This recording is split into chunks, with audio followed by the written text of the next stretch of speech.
Eoin is to more on it's a no more done. Bheith the masculine níthe anatol shop can quite more aboard the culture on Stoit Ainter. Ladies and gentlemen of the Philosophical Society, Madam Speaker, my distinguished colleagues from Shannon, my other distinguished colleagues from many causes, Professor Hogan, and everybody, I'd just like to say what an enormous pleasure it is for me to have been invited, a little accidentally, to host this. It is an unexpected pleasure and thrill, and perhaps Mrs. Pelosi will take back to the United States to President Obama your feeling for this magnificent room, which is so characteristic of our Irish art, decorated by one of the greatest stucadors of the 18th century, Michael Stapleton, a room which would have been well known to his great-great-great-great-granduncle, Bishop Carney, who was Provost of this college. I've been asked to say a few words. It'll be the first time in my life I've done it, but I'm in such distinguished company that you'll excuse me if I curtail your career. But you have been, I think one could say, probably the most powerful woman in the world, the first leader of a major party in the Congress, Speaker of the House, a champion for human rights, somebody who spoke out against injustice, bad foreign policy decisions on behalf of equality, and also I'm so thrilled to see a picture of you in my notes with His Holiness the Dalai Lama, who I also have the pleasure of knowing, presenting the Lantos Prize. And I remember Mr. Lantos, representative of Congressmen, who was such a fighter for that forgotten hero, Raoul Wallenberg. Now, Speaker Pelosi will recommend herself enormously to this gathering because she fought to get educational funding.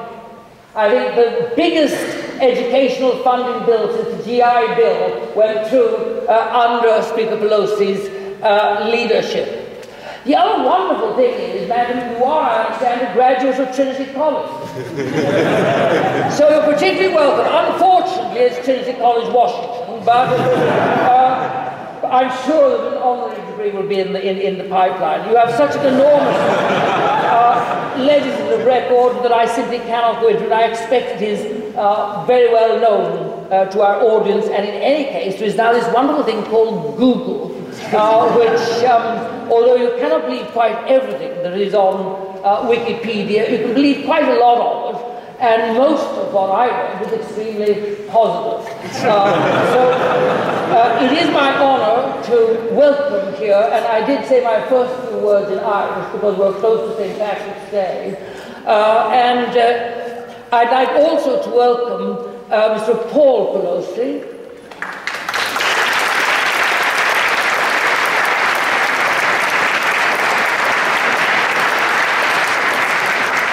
Representative George Miller, and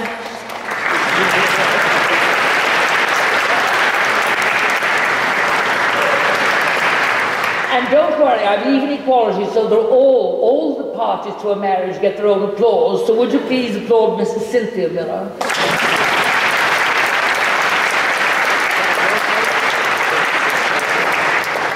Representative Ed Markey.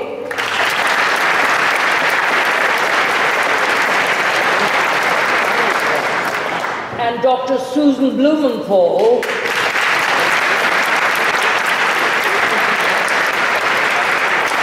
about whom I have secret information. You're one of my joys, so I look forward to talking to you for a few minutes afterwards. Representative Nick Rahall,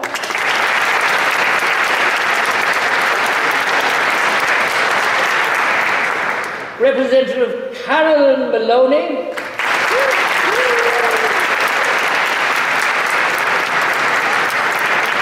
and I don't doubt that coupled with that magnificent green dress, the name says there must be Irish connections.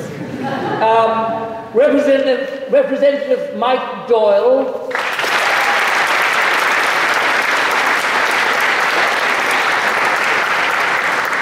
if he looks hard enough, will undoubtedly find relatives in County Wicklow. Ms. Alexandra Doyle, who is the beautiful daughter.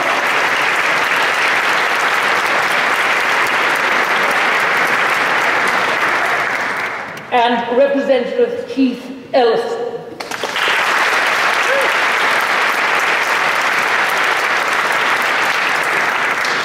And to anybody I've left out, don't blame me, this is the piece of paper I was given. The other thing is that I'm getting quite old. I understand that you, madam, are 25 years a representative.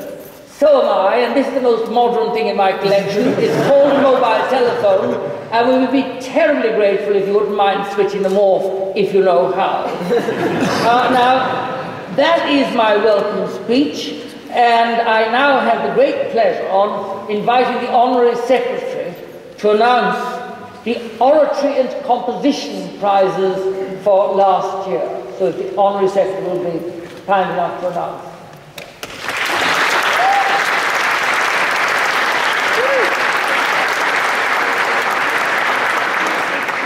Ladies and gentlemen, it gives me great pleasure to announce the winner of the Best Composition Prize for 326th session. The Phil has a long history, both oratory and paper reading, and this prize is to recognise the paper of the highest quality from the last year. So for his paper on nationalism and the central illusion, will you please give a round of applause to ex-President, ex-Secretary, Mr. Brendan Kern.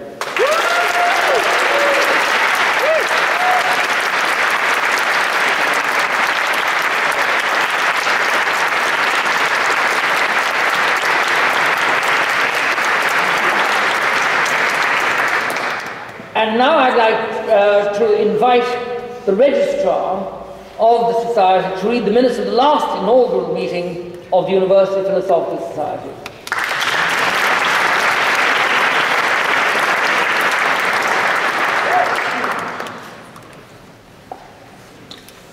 The last inaugural meeting of the University Philosophical Society took place on the 1st of February 2007. In the Edinburgh Theatre with President Dara Hickey in the chair. The minutes were read and signed without objection, just a severe amount of disdain from the audience. The topic for the inaugural was a paper on the Irish-American justices of the US Supreme Court, delivered by Justice Ruth Bader Ginsburg. Justice Ginsburg was invited to the University Philosophical Society by President Hickey and was the crowning jewel of his presidency, or as he preferred, tiara. Justice Ginsburg enjoyed what was only her second trip to Ireland, visiting our national treasures like Dingle, the Ring of Kerry and Funderland. And enjoyed an afternoon of souvenir shopping with Dara, where she was mistaken for his grandmother and helpfully explained how she could claim her VAT back on all of her souvenir purchases. The address began with Dara's introduction. Dara forewent his opportunity to address the issues Justice Ginsburg would get to, but stuck to what he knew best, using big and fancy words to make the Phil look good. I, of course, would not be so arrogant as to bore you all with such. I will suffice to remind you that we had Courtney Love, Rafa Benitez, Olivia Blanchett, and we won Best Large Society. So stuff that in your cup, orchestra. After Dara's introduction, Justice Ginsburg took to the podium to introduce her paper on the histories and achievements of Irish-American ancestry justices.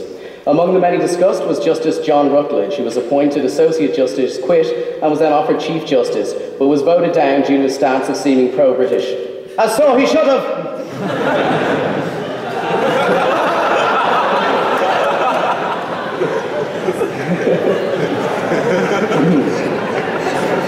Then was Justice William Patterson, who was responsible for passing the Judiciary Act, which put in place the legal system that prevails in America today, minus witch burnings. Justice John Clough, who quit the judiciary to work on the League of Nations. His legacy lives on.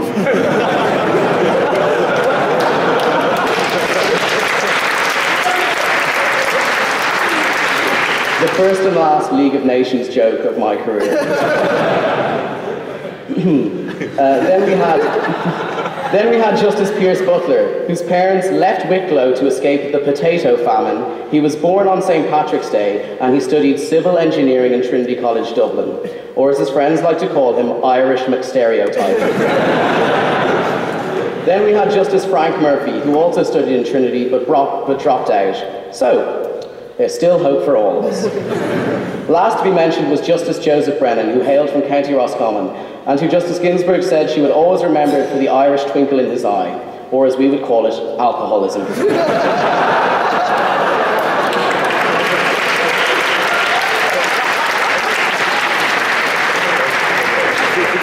After her address, Justice Ginsburg had a one-on-one interview with RTÉ reporter and worst-selling author Richard Downes.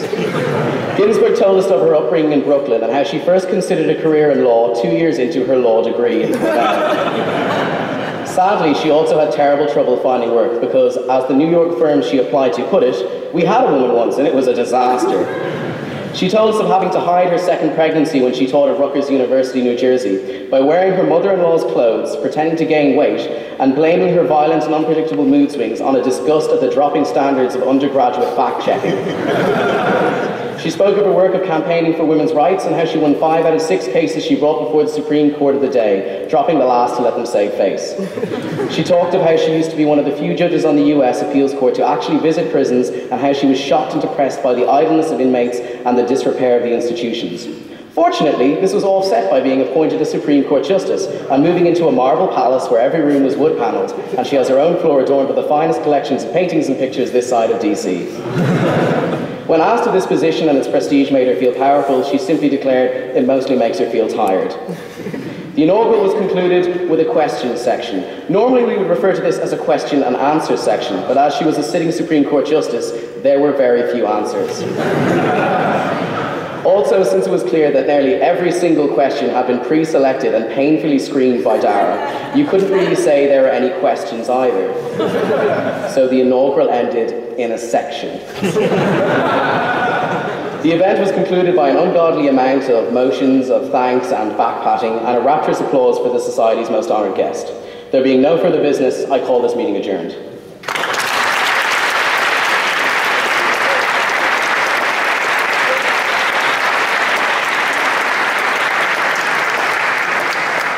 I'm just left a little bit puzzled. I thought he said this was 2007, the last meeting. So what happened to the missing 4 years?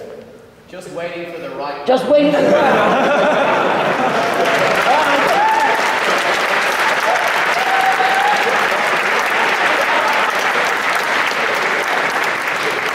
I think now we know why this society has lasted for 327 years, because of the quality of its members. I now have great pleasure in inviting the Vice-Provost, Professor Hogan, to say a few words on behalf of University of Dublin, Trinity College.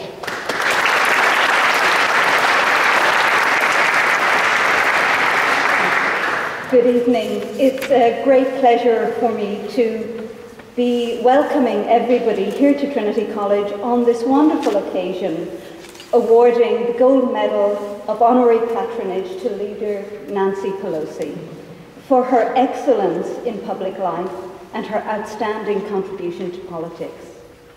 As Senator Norris has said, as Vice-Provost, I'm representing the Provost here this evening, who very regretfully is out of the country and can't be here. But on his behalf, I would like to extend a very warm welcome to all of you to this inaugural of the 327th session of the University's Philosophical Society, or the Phil as we more usually call it. As we begin this evening, I'd like to give you just a little background on the link between the Provost and the Phil.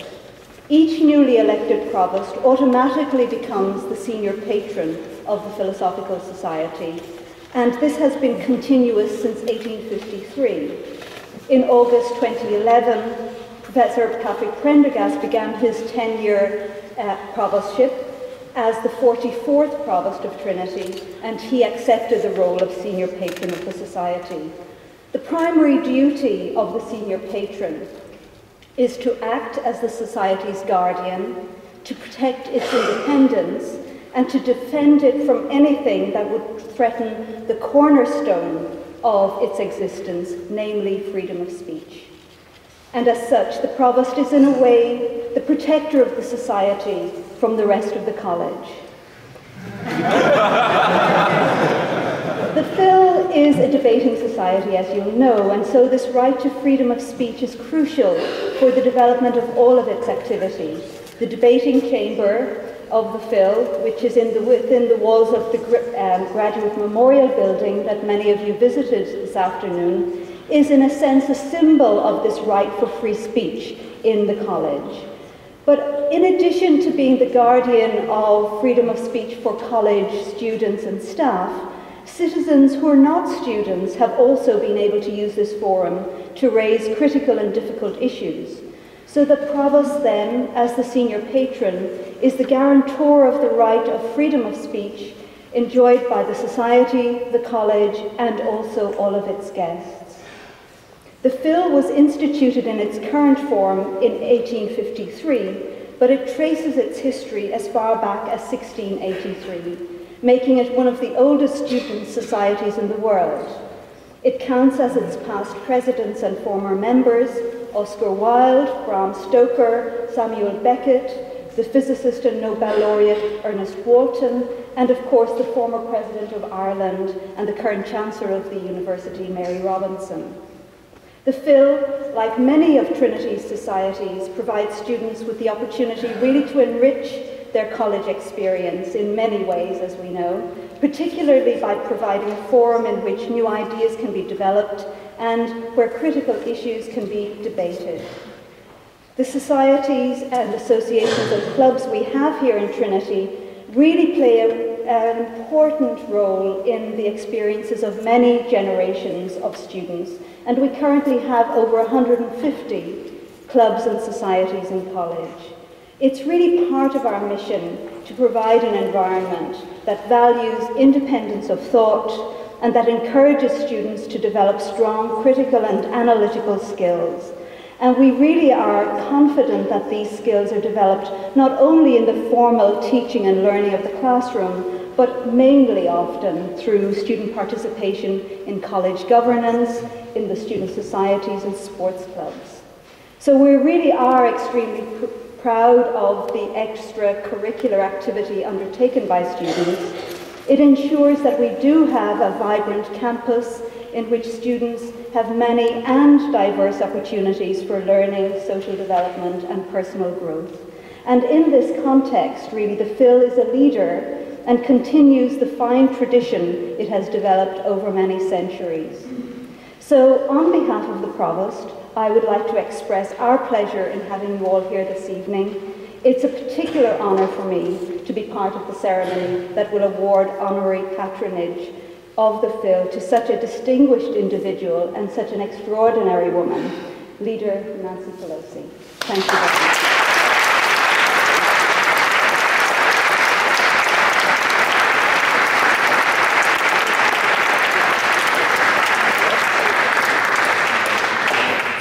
Thank you very much, Vice-Provost. You really know you're getting old when Vice-Provost looks so young. It used to be policemen who looked young when they got old. Now Vice-Provost look young. It's now my great pleasure to invite your president, the president of the University Philosophical Society, Mr. Eoin O'Leary, to say a few more words about the Philosophical Society and the very important topic and serious topic, a Pluribus Unum, that is before us this evening.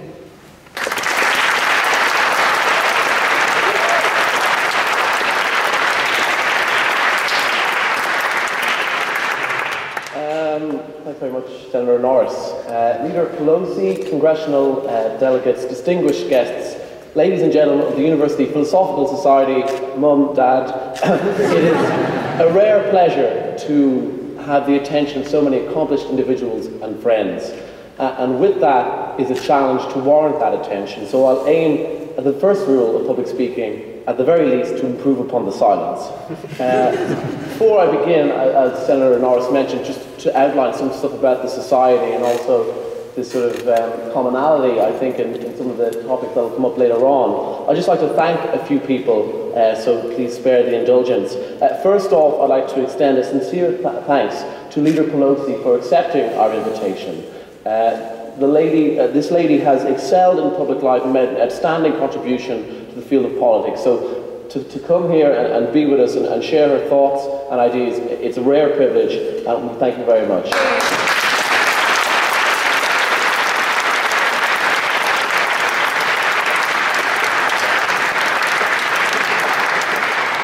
I remember receiving the letter a few months ago, the letter of acceptance, and on the sort of embossed envelope with very fine paper, like you knew it was serious business, and the words sort of, accept your invitation leapt from the page, and I knew at that point that this was very important.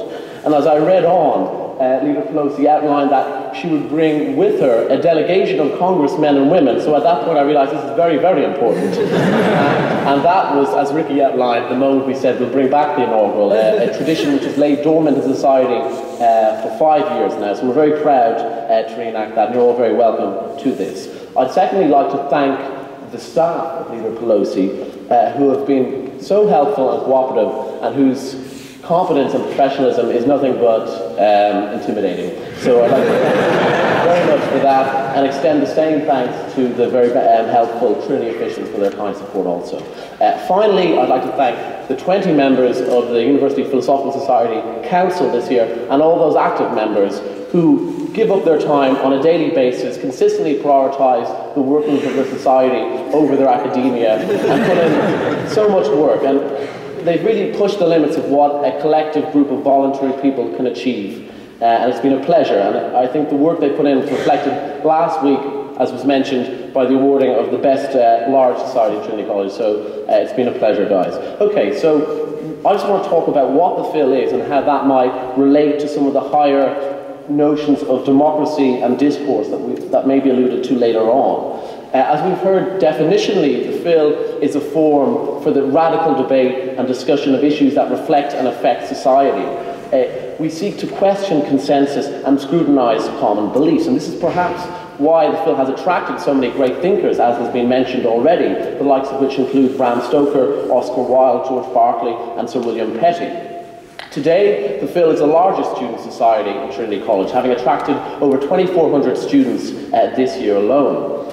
It provides a space for students outside this call of academia, of the library, the essay and the lecture, to meet new people, discuss new ideas, and to learn by doing. We run weekly debates in our building called the G&B, which you'll see at the reception later on. We invite individual speakers and host talks. We compete on a national and international level in debating tournaments, and also run a Pan-Ireland debating competition for secondary schools.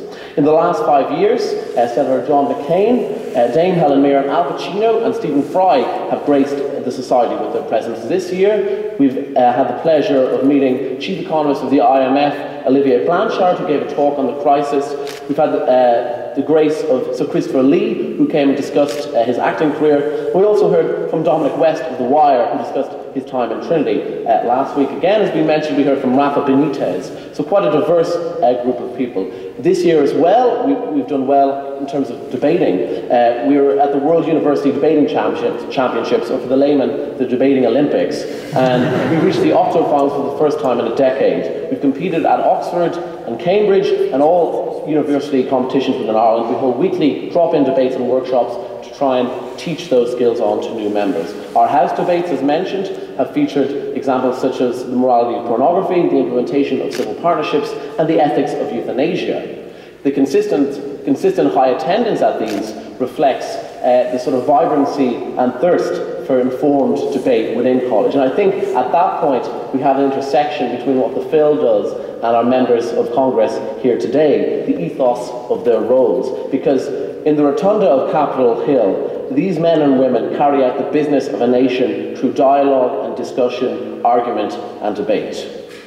The founding fathers of the US, be so bold to assert, were willing to trust human intelligence and for the first time grant supreme power to the people, as opposed to the reign of dictators or monarchs and rule of divine divinity. They knew that the best judge of how we should be led and governed is us. And implicit in this faith is a need for real discourse. And that's where we can draw a similarity with what the Phil Society does, because the very foundation, the very cornerstone of what we do as a group of people is to teach those skills, to learn how to abstract, to conceptualize, to see workings of the relationship of the individual and the state, to force people to go back to first principles so they can reaffirm their beliefs or question them, to not be taken in by logical fallacies or red herrings, and to arm them with a critical rationality for their benefit and for society's benefit as a whole. And in today's world, we can acknowledge that young Irish men and women face stark challenges, as does indeed the European continent. There are a lot of difficulties. So the need for debate it exists now more than ever. And we're proud in the field to be involved in sort of teaching those skills, those things which will equip and arm young people to go out. So from this, we can draw an assurance and a confidence in knowing that though problems exist and answers may seem far off, we can, as I say, draw confidence in our ability to reason.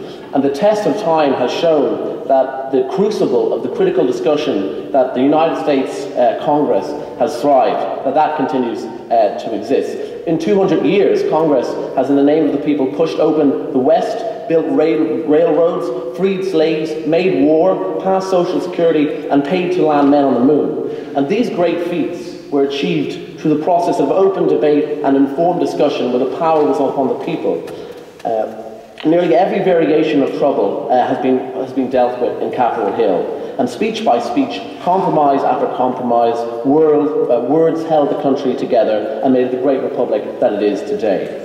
And through this process of compromise and open discussion, we can draw assurance in sort of being able to tackle and deal with those issues. And I stand here proud as president of the Philosophical Society, the Debating Society of Trinity College, which deals in this and tries to equip those people so that we can, for those individuals and for society in general, benefit and be able to be the leaders that will tackle those problems. So I thank you very much for coming. I thank the Leader Pelosi for being here, and I hope you enjoy the rest of the speeches.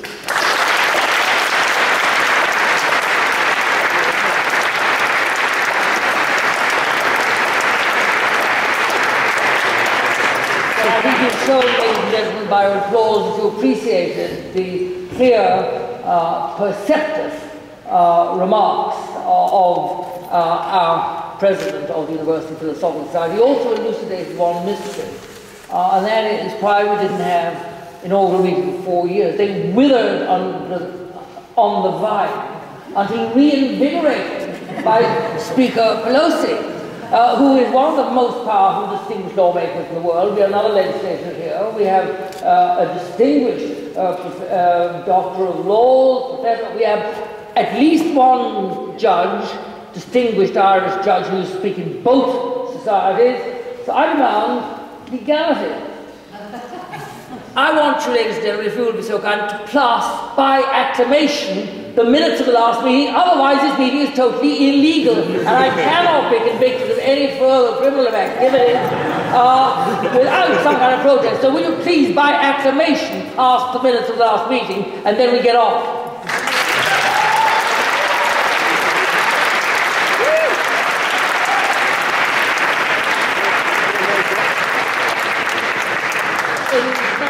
Very particular pleasure to introduce you and to invite as a kind.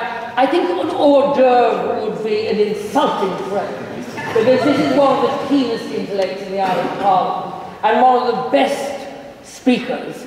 And it is my great privilege and honour to invite Senator Catherine Zappone to address you. But before I do, I'd like to also to recognise by acclamation her partner, Anne-Louise Gilligan, who is here with us tonight. So will you please welcome her as well.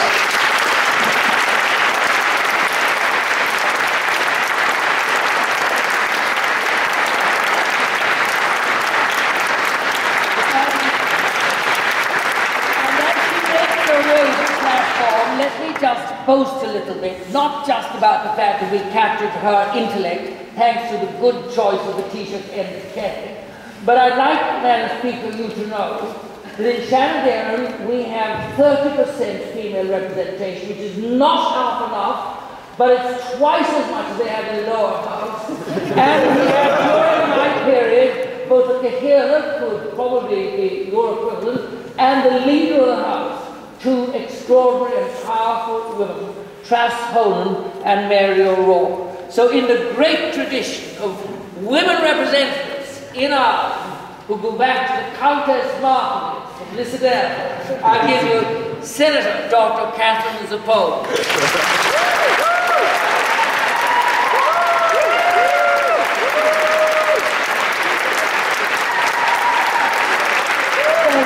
Thank you, cherished colleague, Senator Norris.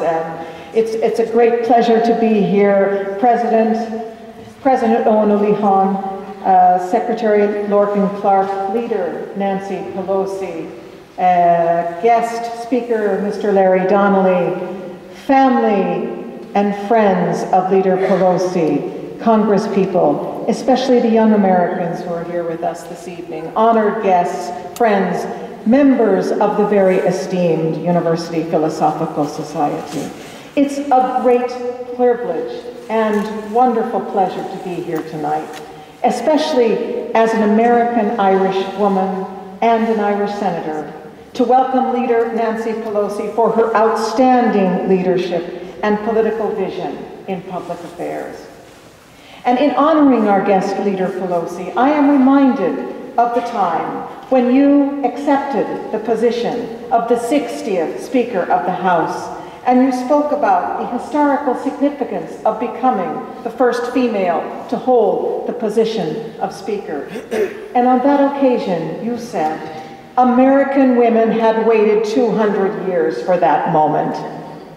And I quote you here, never losing faith, we worked to redeem the promise of America that all men and women are created equal. For our daughters and granddaughters today, we have broken the marble ceiling. For our daughters and our granddaughters and our granddaughters, the sky is the limit. Anything is possible for them. Leader Pelosi, I am sure that in your address to us this evening, you will raise a number of key ideas that will inspire us to reflect anew on the sustained connections between America and Ireland. You will no doubt remind us that the American founding fathers brought to their leadership a philosophical temperament that informed the way they governed. And it is surely timely to be reminded of the power of deep thinking when we seek to create the new, the power of reflective engagement when we desire to govern ethically. As our own President, Michael D. Higgins, stated on this very day, an intellectual crisis is the deepest crisis facing Europe today. As someone trained in philosophy in universities within the United States, and as someone who's always drawn on the resource of the discipline of philosophy in my work in Ireland, I would concur that those in leadership need to reflect profoundly on core ideas, and indeed to participate in creating new ideas out of the democratic exchange of diverse perspectives in order to ensure that we practice a living leadership. In the key theme for the address this evening, the leader puts before us a power philosophical tenet, namely, e pluribus unum, out of many one. How can we extend the meaning of this profound insight in our postmodern world? We live in a world of extraordinary diversity and pluralism, and we all know that we will only achieve equality, freedom, and peace by respecting difference and the different ways of being human. Resonances of this insight, e pluribus unum, reside in the work of an American philosopher, Martha Nussbaum. She talks movingly about how each human being is of equal dignity and worth, and she says that to respect the equal worth of persons is to promote their ability to fashion a life in accordance with their own view of what is deepest and most important. And these ideas are contained in what she calls a capabilities approach. Namely, the challenge to us all is to respect difference and to grow people's capacities one by one. Well, what model of democracy enables us to do this? I believe that the model of deliberative democracy holds great potential to bring about a civic equality to the recognition of difference in human identity. Interestingly, the 40th article in the Irish Constitution is based on the 14th Amendment of the American Constitution, and both sections emphasize fairness and equality, and attempt to remove barriers such as discrimination on the basis of race or birth. They protect the individual's right to equality before the law, the personal rights of the citizen, and personal liberties. The practice of deliberative democracy demonstrates this insight that our constitutions hold in common, namely a commitment to equality and an attention to diversity. But it's equally true to say that the practice of a deliberative democracy challenges us to consider anew the power of what another philosopher, Jürgen Habermas, talks about as communicative competence. This is a communicative action that opens space, the space for agreement, because no one feels manipulated or silenced in the dialogue.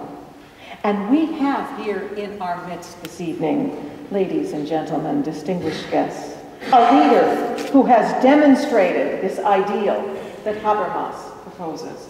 Nancy Pelosi, in her holding of positions as both Speaker of the House and as leader, has exemplified to the world the integration par excellence of the importance of truthful communication and leadership. To conclude these remarks, perhaps I could, in true Irish tradition, illustrate a couple of these ideas by telling a story. Like many Americans who claim Irish heritage, my great-grandmother, Catherine Grady McGivney, from Virginia County Cavan, left this land with a heavy heart. But she was also energized by the anticipation that her dreams and aspiration to live a life that gave expression to her capabilities would be fulfilled in the United States of America. And so it was. Her love for Ireland was passed down to my grandmother Mamie, to my mother Catherine, who in her turn rejoiced when I made my own journey back to this beloved land of their origins. And perhaps through them, I carried in my soul a searing desire to work for the transformation of poverty through founding with my life partner, Dr. Anne-Louise Gilligan, the community organization On Cosán, Irish for the path or the footpath, which has confronted the injustice of poverty through education for the past 26 years. I like to think that On Cosán, our organization in West Tala, that serves up to 700 women and men and children who had little privilege in their lives before this chance of new opportunities in education and training, that it stands as a beacon to Catherine Brady and all who, like her, left Ireland and had their dreams fulfilled in the United States, and allowed a new generation to come back and continue to build links between the United States and Ireland. I have lived my 30 years in Ireland, participating as a human rights commissioner, as a leader in the lesbian, gay, bisexual, and transgender social movement, and now in the honored position as senator of this state, appointed by our Taoiseach, working to highlight the challenges of allowing the new surge of diversity in this land of Ireland to grow into a community where equality is built between and among people by a deep respect for diversity. Ireland is a more diverse place thanks to its openness to the world through culture and trade and the increasing number of immigrants who have settled here in recent decades. Some of them face barriers that may have confronted the Founding Fathers and Irish immigrants to the United States. But those of us in positions of leadership must build a land of ever greater equality and opportunity through the recognition of diversity, extending even to bringing these diverse perspectives to the heart of governing our society.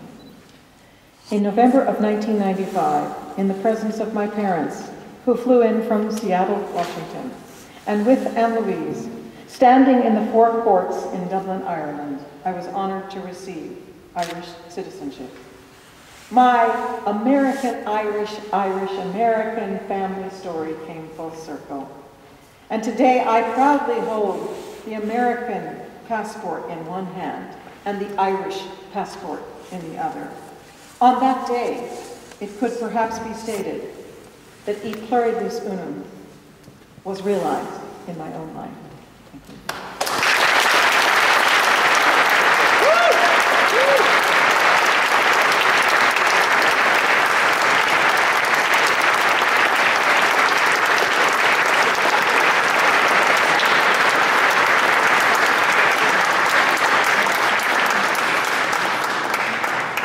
Thank you very much, Catherine. I feel again privileged to have such a humane and articulate colleague in Shenandoah.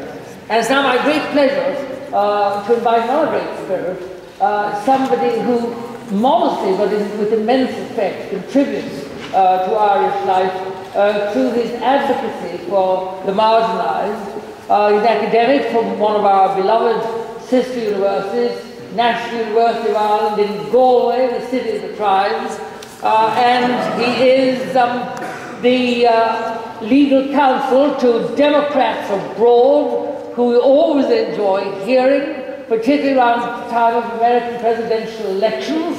And I give you Dr. Lawrence Donnelly.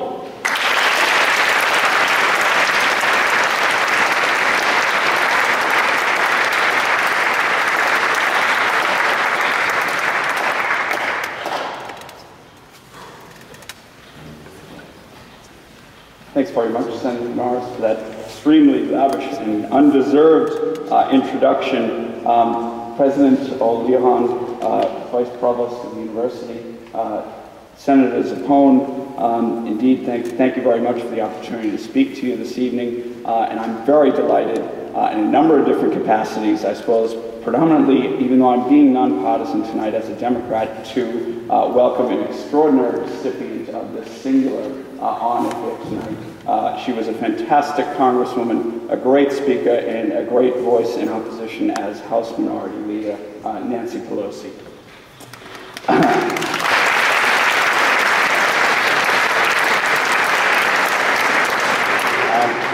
I'd similarly like to extend a very warm welcome to all of my fellow Americans who are here, distinguished members of Congress, their spouses, their family members, all of the guests, all of the Americans who are here. It's very, very nice to have the opportunity to welcome you here to Dublin and to have the chance to speak to you briefly this evening.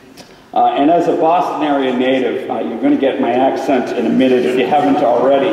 I'd like to extend a very special Cade Mila Falcha to the Dean of the Massachusetts Congressional Delegation, Edward Markey, and to one of Ireland's best ever friends in the United States Congress, Congressman Richard Neal. So very happy to have you.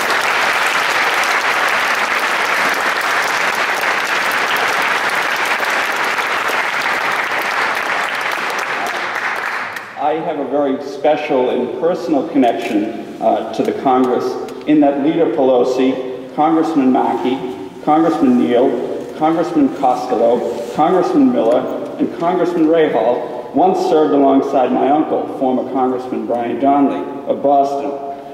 Brian Donnelly is quite a unique politician, and that he's probably even better known in another country, this one, than he is in his own. For my uncle Brian was responsible for the Donnelly visa legislation that allowed some 20,000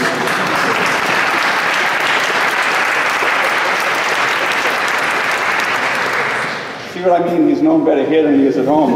That allowed some 20,000 Irish men and women a chance at life in the United States when the last time Ireland faced economic difficulty in the late 1980s. It goes without saying, as an Irish American who's moved home and lived here for more than a decade, I'm immensely proud of what my Uncle Brian accomplished in Congress and what my family name is synonymous with here in Ireland. I'm very quickly going to make 3 points. The first relates to the theme of Leader Pelosi's talk, E Pluribus Unum. The idea that out of many, we Americans are one. In particular, I'm going to talk about the Irish sliver of these many people. The last 2 points, and this will involve a tiny detour, I promise it'll be a tiny detour, relate to the election in the United States this year. I'm a proud product of an Irish-American upbringing and an equally proud son of Irish America. This Irish America is, to a large extent, the result of the steady stream of immigration from Ireland to the United States with a couple of significant booms since the mid-19th century. And there are literally millions of us who celebrate our Irish ancestry in the United States in various ways. Irish America is not without its detractors and deniers, however, on both sides of the Atlantic. Some who are based in the United States, although we probably hear from them more over here than you do over there, claim that Irish America, and more specifically, a powerful, vibrant Irish America, is a long-propagated myth we continue to believe in to our peril. They are wrong. The presence of this congressional delegation here tonight, led by Leader Pelosi, is evidence of Irish America's vibrancy. Next week's annual ceremony in the White House, where Taoiseach Enda Kenny will present his friend Barack Obama with a bowl of shamrock, is more evidence of Irish America's vibrancy. And I won't even mention President Obama and the First Lady's trip home to the cousins in Moneygall, and to deliver a memorable address here in College Green. Well, I guess I just did. On this side of the Atlantic, some are similarly skeptical about Irish America. One newspaper columnist recently cited some 8th-generation O'Hara and a woman who expresses solidarity with the IRA from a bar stool 3,000 miles away as being typical of Irish America. These critics, too, are wrong. From the Irish Americans who urged the Clinton administration to get involved in the peace process, to the business people who brought multinational companies and thousands of jobs home to Ireland, to the many others in the worlds of education, politics, the arts, law, philanthropy, you name it, who are leading inspired transatlantic partnerships of all sorts that are of mutual benefits to our two countries. Irish America and Irish Americans are heavily engaged with the island of 2012. It has been my distinct honor to meet many of them, and they are not 8th-generation O'Haras. Together, I see huge potential for visionary people on this island and those in the United States with an affinity for this island to work collaboratively and creatively to meet the challenges of a rapidly changing world. We see an attempt to realize this potential in the Global Irish Economic Forum. Now for the slight detour I promised. As it's a presidential election year in the U.S., I can't help but say two things about the election. It never ceases to amaze me just how much interest there is in American politics in Ireland. This extraordinary level of interest allows the likes of me to throw in my 2 cents from time to time on radio or TV, or when I have a captive audience like tonight. So here are two distinctly nonpartisan musings about the election that I hope are of some interest to those of you who are following American politics and following this year's presidential election. My first, which presumes that Mitt Romney will eventually be the Republican presidential nominee after a long, hard slog, that President Obama will again win Ohio and Pennsylvania, and then he will have a very tough time again winning states that are usually difficult for Democrats, like Indiana and North Carolina, which he managed to win last time, is that Florida will, not for the first time, be pivotal in November. President Obama only defeated Senator McCain, an honorary patron of the Phil, by 3 points last time. It's likely to be closer this time around, and Mitt Romney's posturing so far. Okay? He offered an uncharacteristically robust defense of Social Security that so many elderly Floridians depend on early on in the Republican primary, and he could well pick Florida Senator Marco Rubio to be his running mate, suggests that he and his advisors are targeting Florida. If Mitt Romney can win Florida, the famous or infamous business of electoral college math gets a lot more complicated. So my message to an Irish audience is don't pay too much attention to the inherently misleading national opinion polls that you'll see as the election draws to a close. Watch Florida. I could be wrong, I usually am. The second point is that because of the steady flow of immigration from Ireland to the United States, there are a lot of people in this country who think of themselves only as Irish, but who are in fact entitled to vote in American elections. If you were born in the United States, or if either or both of your parents is an American citizen, you are entitled to vote. Okay? A straightforward guide that will help you to register to vote in the election is available at www.votefromabroad.org. And that's a nonpartisan site, votefromabroad.org. And as I said, I suspect there are a number of you who are in that category here tonight. Again, thanks very much to the Phil for the invitation. Thanks very much for listening. I look forward to hearing Leader Pelosi's keynote address and to speaking to anybody who's interested afterwards. Camille Marcus.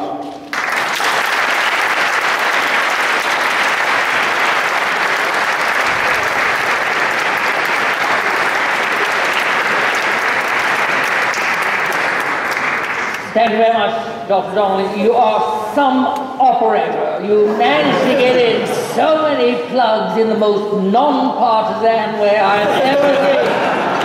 And you also covered my blushes beautifully, but they're not really my blushes, they're somebody else's, because I've just got this, without which I would have really made a bags of the whole evening, because the only person that I was not told to recognise was Congressman Richard Neal. And he's chairman of the Friends of Ireland Caucus. My God, this is a wonderful country, but we do need and love our American friends now, so we're not going to spurn them. So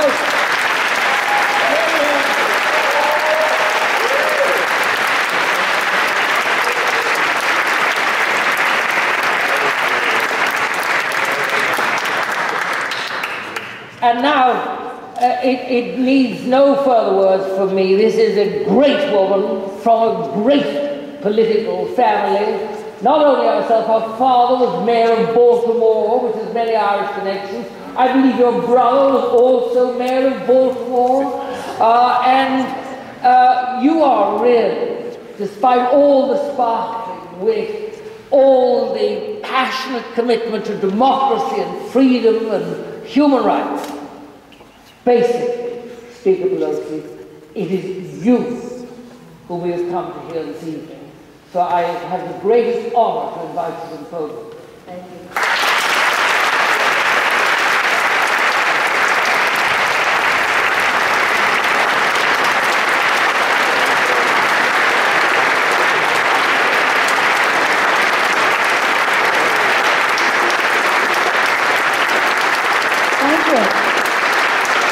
Thank you very much. Good evening. I know I speak for everyone who has been introduced here this evening when I say to Senator Norris, you can introduce us anytime. Isn't he wonderful? Thank you so much for your kind introduction. It is my honor to be here with each and every one of you. I want to thank Eoin for the invitation to be here. Vice-Provost Hogan, thank you so much for your kind words. Please give my best to Provost Prendergast, who I may see in Washington, D.C. next week, to hear the minutes, the report of the last meeting from Secretary Clark. Well, that was pretty interesting, wasn't it? And we do approve those minutes of that meeting. And Senator Zappone and Lawrence Donnelly, after listening to the speakers who preceded me, I was tempted, my colleagues, to say what we say in the Congress when everything has been said. I wish to associate myself with the remarks of the preceding speakers. However, I did come here to speak, and I do want to at least confirm some of what I have heard for all of you about Pluribus Unum, but not, of course, saying how proud I am to accept this generous appointment as an honorary patron of the University Philosophical Society, Trinity College, Dublin. What a privilege it is to be counted in the ranks of so many extraordinary recipients for so many years from so many walks of life. I myself, as has been mentioned, have been a proud graduate of Trinity College, Washington, D.C. Two of my roommates, Rita Murray-Meyer and Celia Lyndwood-Haggerty, are here with me, and we learned then about Trinity College, Dublin, as if we had some kind of a relationship. So it's been for many years that we have admired this great institution. And when I told President Obama and Vice President Biden that I was coming here today and that I was receiving the Philosophical Society Award, the Vice President said to the President, Mr. President, in my family, if somebody said that they attended Trinity College, Dublin, that was the highest academic distinction. The great pride he took in his Irish American, his Irish heritage as well. Vice President Biden, just one of the nearly 40 million bridges to Ireland from America. I do want to acknowledge some other members of my family who are here, since we talked about this being really a family connection between Ireland and the United States. Three of my I don't have Irish grandparents, Paul and I do not, but we do have Irish grandchildren, Liam, Sean, and Ryan Keneally, here with their parents, Jacqueline and Michael Keneally. You can stand up.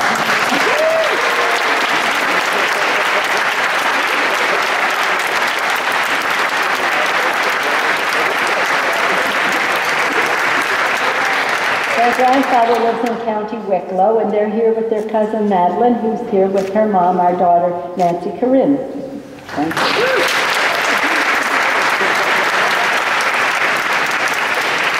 I want to mention how very proud we are of our ambassador to Ireland, Ambassador Rooney. My colleague Mike Doyle here, who's here with his daughter Ali, he represents Ambassador Rooney in the Congress and considers that a special honor, as we all recognize, because Ambassador Rooney is a great patriotic American who has honored his proud Irish roots with his creation of the American Ireland Fund, the Rooney Prize for Irish Literature, and so many activities on behalf of Irish Americans. I know that all of my colleagues who are here, what an honor for me to receive this award, what a double more than that honor that my colleagues took the time to come. As was mentioned, Richie Neal is the chair of Friends of Ireland, and then we have the Friends of Ireland, and the list goes on. But you heard the names of my colleagues who are here, and I want to thank Congressman Neal, Congressman Markey, Congressman Ellison, Congressman Doyle, Congressman Miller, Congressman Rahall for coming tonight so they could bear witness to this. This is quite an extraordinary occasion, and I accept this award on behalf of all of my colleagues in Congress who are so much a part of this idea of E Pluribus Unum. When we return to Washington, we will join President Obama and Vice President Biden to welcome the Taoiseach to the Capitol for our annual St. Patrick's Day luncheon, but it's going to be on Tuesday, a little later.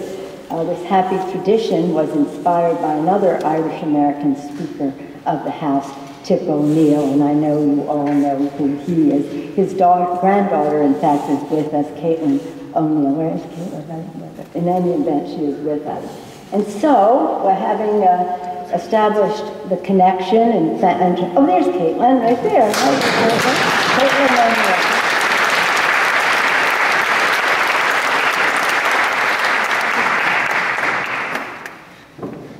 As a Californian, I am particularly honored to be associated with a society in which Bishop George Berkeley was a leading light. He wrote a poem whose final stanza begins, "Westward the course of empire takes its way."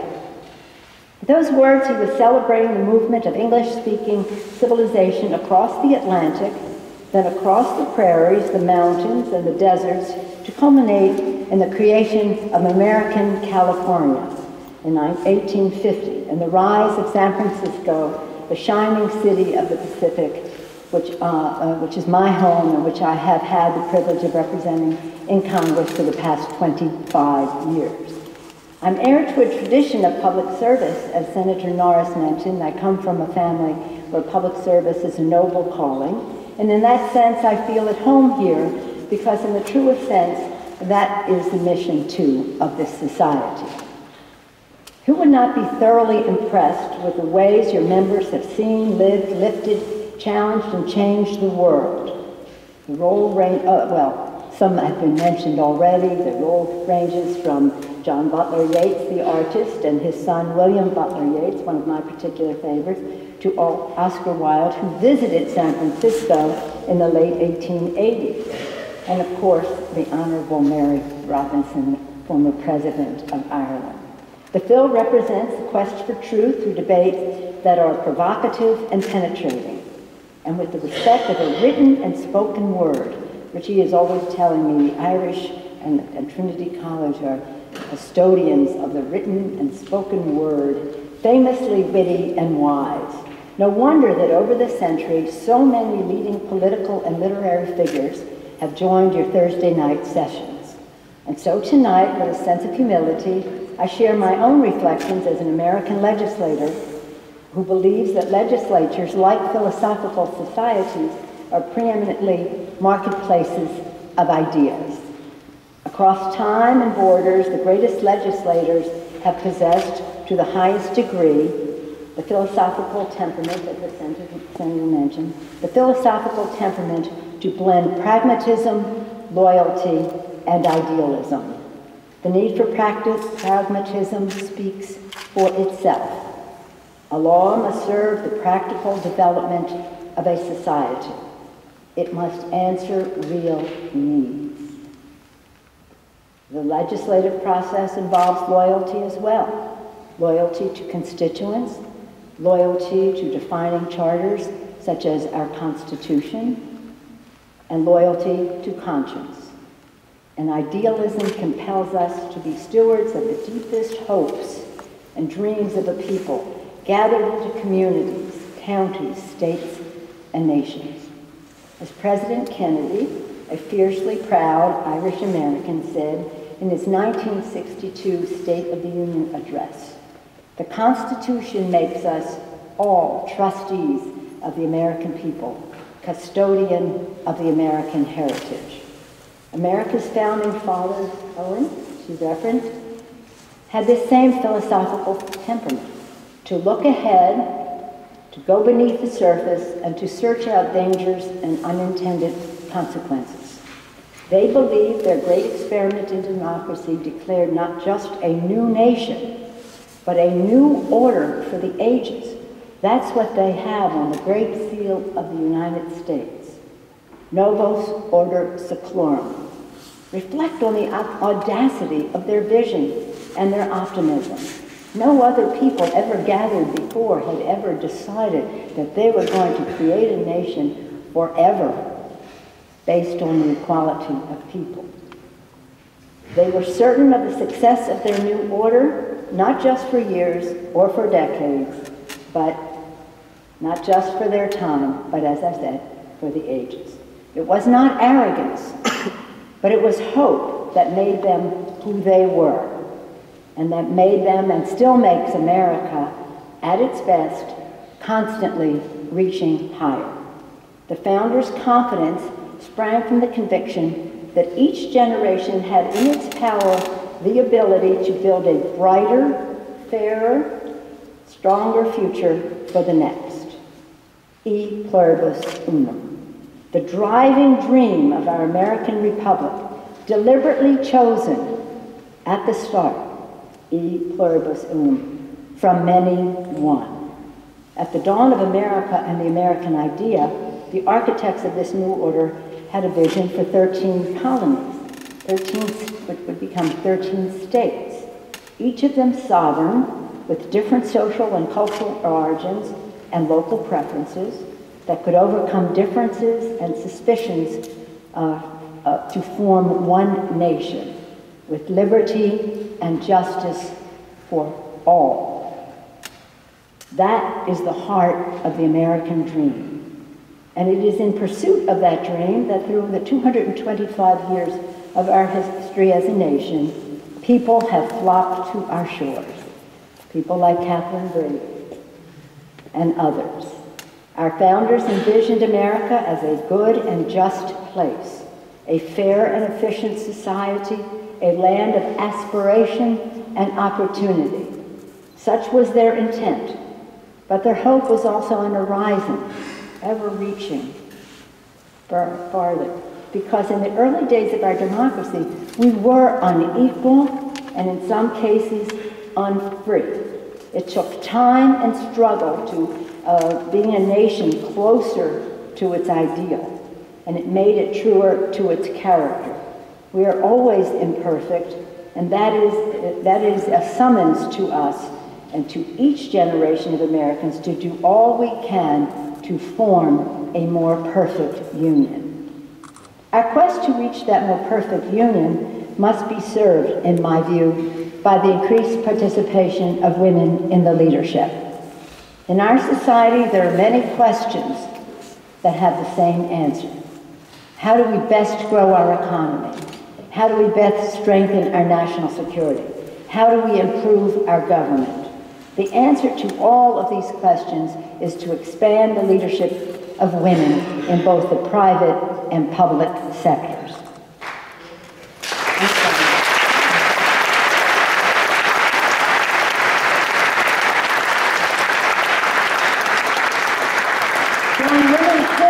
During Women's History Month and throughout the year, we encourage the empowerment of women in the emerging democracies. All of our countries must honor that commitment. Thank you, Senator Norris, for making your strong statement about it this evening. As the University Philosophical Society knows all too well, it takes time, care, and civility in the halls of Trinity College, Dublin, in the halls of Congress in Washington, D.C., in the Parliament here, to assure a lively, free, and civil debate, one in which we are opponents but not enemies, in which mutual respect can draw us together to seek and find the common good. The framers of the American Constitution endowed the House of Representatives with an urgency born of a direct connection to the needs and vision of the people. That's why we are elected every 2 years. The Senate every 6 years, we every 2 years. Direct, immediate connection to the people. And in times of great national crisis or contention, the House of Representatives, as well as the Senate, have known the inherent conflict in combining the sense of unum, oneness, with pluribus, the many. When that sense of oneness was threatened in 1860, the Civil War had to be fought to reaffirm and reestablish the unity of the nation alongside the diversity of the states. And there have been other fateful struggles throughout our history that tested whether a nation as diverse as the United States could fulfill our destiny of oneness. By 1860, even by then, our founders could not have ever imagined the diversity of America. Just think of 150 years later, but they would see the wisdom of their words to apply to our diversity. We have again and again to hear the counsel of our third president, Thomas Jefferson, who on taking office in a divisive time told his fellow citizens, not every difference of opinion is a difference of principle. Even in the midst of partisan differences, our founders' principles call on us to make decisions on behalf of all of the American people. For only then will the dream survive and the nation thrive and the world too be made more secure. One area of bipartisan agreement gave rise to a cause that was carried here to Ireland by both President Kennedy and President Reagan. And that cause was the cause of nuclear non-proliferation. It's as crucial today, or even more so, than it was in 1963 and 1984.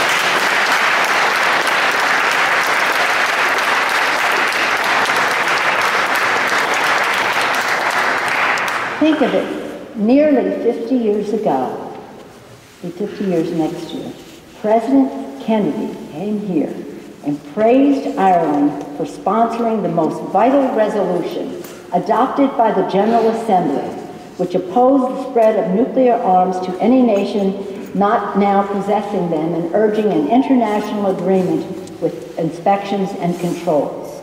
How about that? Ireland was the first to do that, and it passed the General Assembly. And President Kennedy pledged, and I quote, "The United States of America will do all in its power to achieve such agreement and fulfill your resolution." 20 years later in Ireland, President Reagan spoke to that promise once more. We've put forward methodically one of the most extensive arms control programs in history. We believe there can only be one policy for all nations if we are to preserve civilization in this modern age. A nuclear war cannot be won, and it must never be fought, said President Reagan. 50 years ago, President Kennedy, 20 years ago, President Reagan, President Clinton, and now President Obama and other world leaders strive to make the world a safer, more secure place by stopping the proliferation of weapons of mass destruction. On that, Democrats and Republicans in Congress and our presidents Agree.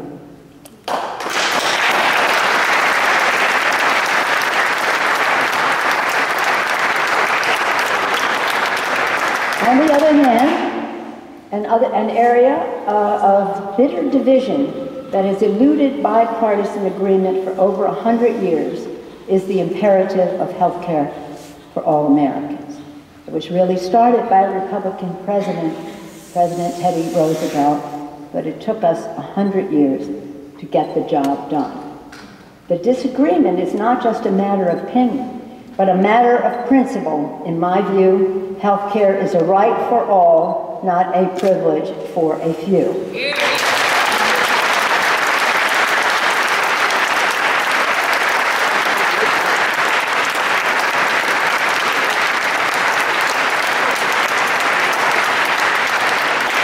The fact of the matter, I believe that the most privileged person in the country will have access to better health care if the poorest person in the country has access to health care, Pluribus, Unum. The enactment of health reform is the most significant achievement of my speakership, says she immodestly. To put it mildly, it was controversial. While we sought common ground, it was clear we had to stand our ground. This was not a fight for the faint of heart, for me or for my colleagues. Because we won that fight for the American people, already 86 million Americans have received preventive health benefits under the law, which will not be in full effect until 2014. For the first time in American history, millions of American women have access to free preventive health services. Today, no child in America is denied health coverage because of pre-existing condition, and soon all Americans will have that same protection. And when the law is fully in effect, no longer will being a woman be a pre-existing medical condition.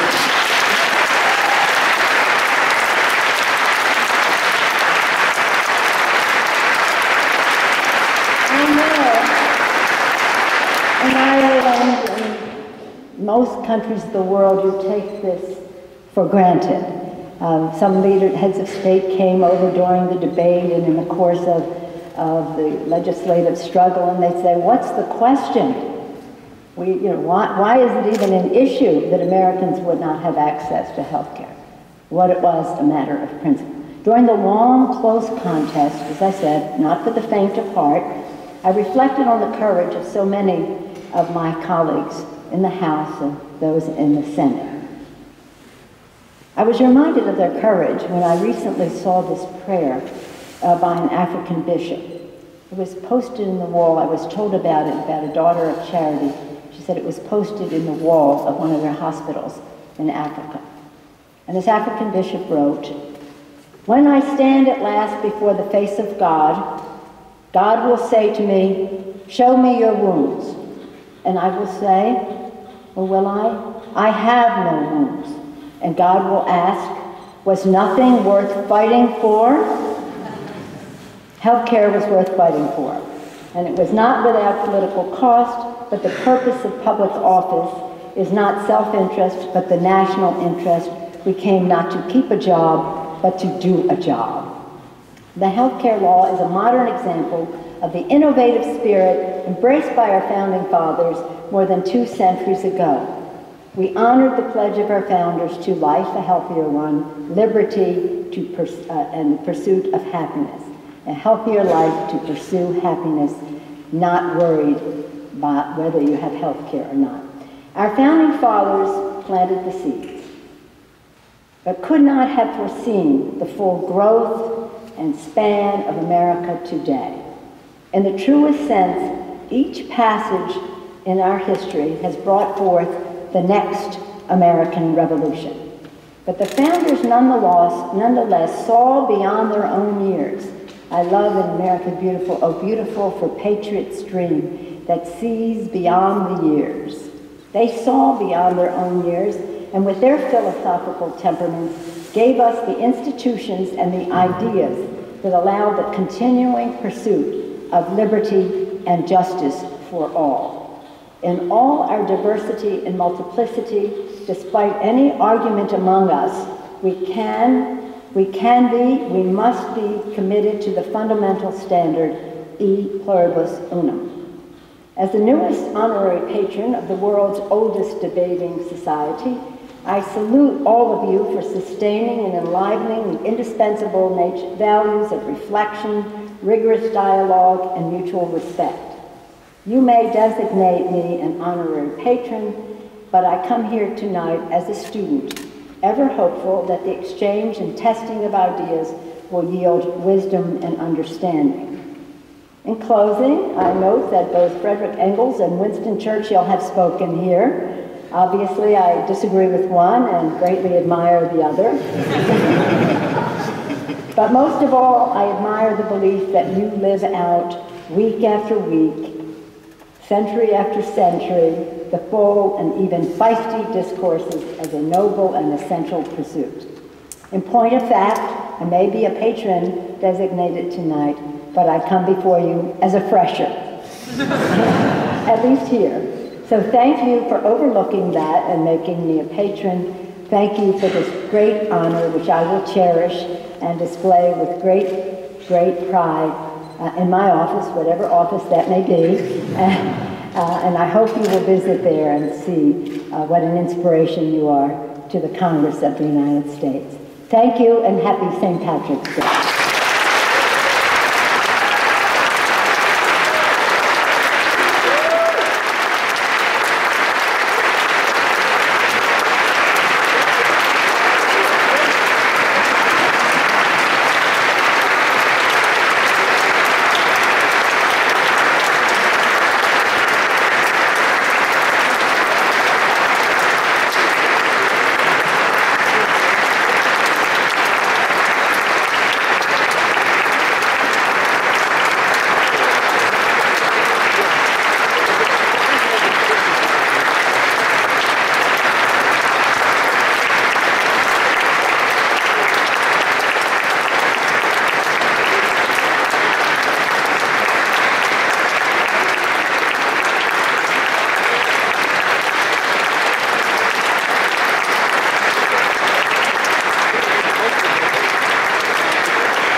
What I call a standing ovation. And one that I think is deserved. There is some small formal business left, and then I've been asked to say a few words in conclusion before we go off to jollification.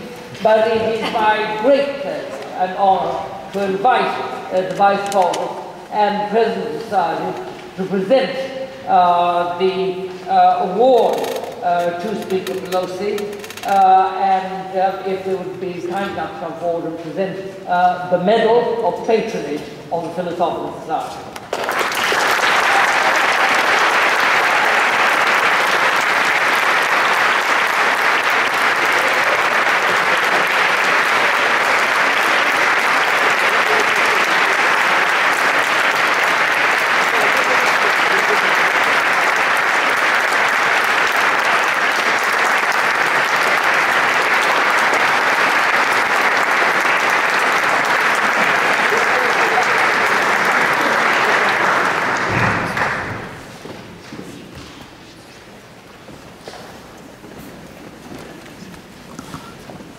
Well, Speaker Pelosi, we're nearly at the end. I'm told there's a reception. I find it difficult to believe that you will all actually fit into the full conversation. We must have expanded remarkably since my day here as an undergraduate. I'd like to thank you for a number of things. For invoking the great spirit of George Berkeley, Bishop of Cloyne, and pronouncing Berkeley, because most Americans think he's the university and call him Berkeley. I think he gets nothing to do with it. For knowing about freshers, I mean, you have really so well done your homework, but most of all, for being an inspiration. Because you did inspire. If you go back to the Latin meaning, the root of that word, you poured forth in front of us your spirit, your convictions, and that unconquerable optimism and hope that marks out the United States of America, whatever mistakes that it may make. And I, as a member of the Foreign Affairs Committee, as you did, Madam, criticize things like waterboarding and the war in Iraq and all this, but let's not be entering dissension at this time of the evening. We'll have that later on, I'm sure, after a few convivial glasses. But I want to thank you for that wonderful note of hope and optimism, because I think that is what is so important in life. And thank you so much from the bottom of my heart for speaking out for health care. That is the mark of a real democratic society, a universal health care. And I believe we're aiming towards that in this country. But I was ashamed to be a member of Shannon on the day that Susie Long from Kilkenny died, because that was a woman who was sentenced to death for the crime of poverty, because we still permitted and tolerated a two-tier health system in this country. And I hope that Shannon will survive long enough for those voices, those canaries in the mine, to continue shrilling out against that kind of injustice, because it was wrong. And yes, we should have universal education as well. There's a long thing there, but you gave me so much optimism and hope. I'm not all that short of those days, but can I just leave you? You gave me so many things. I'm writing a book.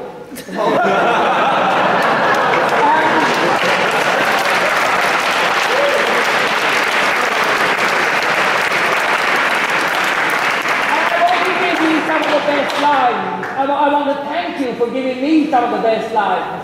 That African bishop who went and stood before the majestic throne of God, who said, "Show me your wounds." He said, "I have none." And said, "Was there nothing worth fighting for?" Yes, there is, and the wounds are well worth getting, and it's a splendid prayer. I never heard it before. But in Ireland, we never accept a gift without getting one. But it's probably a recycled gift, because after all, your wonderful state of California, which I've visited with them so many times, gave us Hollywood. And I don't know whether it's a Hollywood film or not, but if you haven't seen it, please go to see the best exotic magenta hotel, where a group of old geriatrics twiddle around on the computer and they find a Photoshop image of the kind of Maharaja's palace. And when they arrive there, they find it's falling to bits. And the wonderful young Indian manager, hearing the complaint, says, "Oh, but everything will come all right in the end. And if it hasn't, all that means is that it's not the end yet." And I just think that captures the spirit of hope and optimism, and I hope to God you have those in abundance, because if anybody thinks that this crowd can squeeze into GMB, I wish you luck.